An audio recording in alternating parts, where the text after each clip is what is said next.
Во очи на утрешното најавено распишување на референдумот, граѓаните недоволно информирани за што треба да одлучат. Точките напишани на 20 страни и по 2 месеци од подпишувањето на Преспанскиот договор се уште ги збунуваат граѓаните.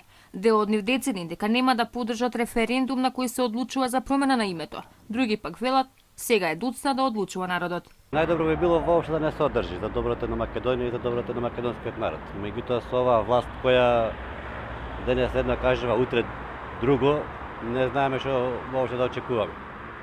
Може да биде распишан, може да не се одржи, може да се одржи насилнички, без согласност, како што било пракса воопшто и како што е секаде пракса да се одржува со договор. Ќе кажам искрено, не знам што треба да очекувам од референдумот. Мислам, што треба да очекувам ако утре го се распише референдумот. Ова не гласам за нив. Гласам само за Македонија. Ето, името да не се менева. Народот е прав народ. Како ќе се решиме, тоа е наш проблем. А они да го направат она што ќе каже народот. Да има работа. А референдум, тоа ќе видиме. Тоа ти кажам искрено. Пара. Тие нека се расправаат, нека дадат на работ, нека да има. Негирање на македонската нација, македонскиот јазик, избришување на македонската нација, јас ќе бойкотирам референдумот. Има и такви кои би одлучиле така како што ќе размислува мнозинството, иако не знаат што се одржи договорот со Грција на кој ќе се однесува и референдумското прашање. Како се решат свете и мие?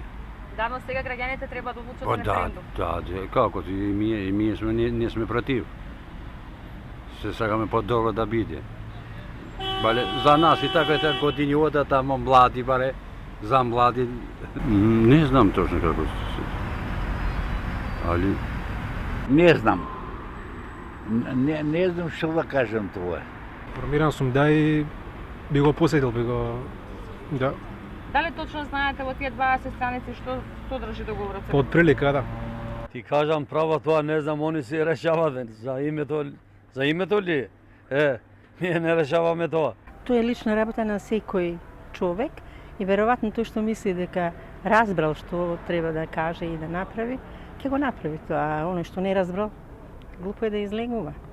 И додека народот останува збунет околу карактерот и содржината на прашањето, политичките чинители никако да најдат заеднички јазик. ВМРО ДПМН не отстапува од ставот дека граѓаните треба да се изјаснат по еднозначно прашање, кое нема да ги доведе во заблуда, а за СДСМ пак неопходно е трите клучни сегменти ЕУ, НАТО и договорот со Грција да бидат сочинети во едно прашање. Според најавите на премиерот Заев, утре собранието треба да го распише најавениот референдум со можно прашање: дали сте за членство во Европската унија и НАТО со прифаќање на договорот меѓу Република Македонија и Република Грција, па дури и на противање на опозицијата.